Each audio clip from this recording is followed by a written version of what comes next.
একদিন ব্রহ্মলোকে নেমে আসে এক অপার্থিব শান্তি। নীরব পরিবেশ ভেঙে মধুর সুরে বেজে উঠছে বীণা। সেই বীণা বাজাচ্ছেন বিদ্যার দেবী মাতা সরস্বতী।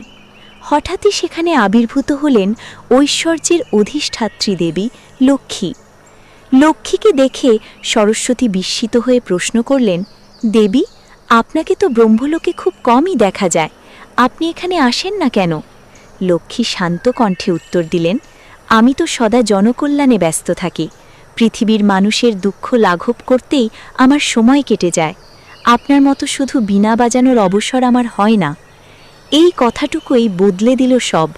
সরস্বতীর মনে জন্ম নিল ক্ষোভ। দুই দেবীর মধ্যে শুরু হয়ে গেল তর্ক। সমাধানের জন্য তারা পৌঁছালেন ভগবান বিষ্ণুর কাছে।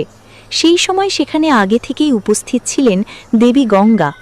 ভগবান বিষ্ণুর কাছে পৌঁছে লক্ষ্মী বসলেন তার হৃদয়ের পাশে, গঙ্গা স্থান পেলেন তার চরণে।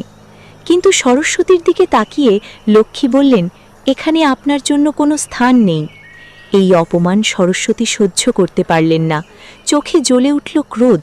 তিনি বজ্রকণ্ঠে বললেন, তোমার নিজের গুরুত্ব নিয়ে অহংকার জন্মেছে, তার ফল তোমাকে ভোগ করতেই হবে।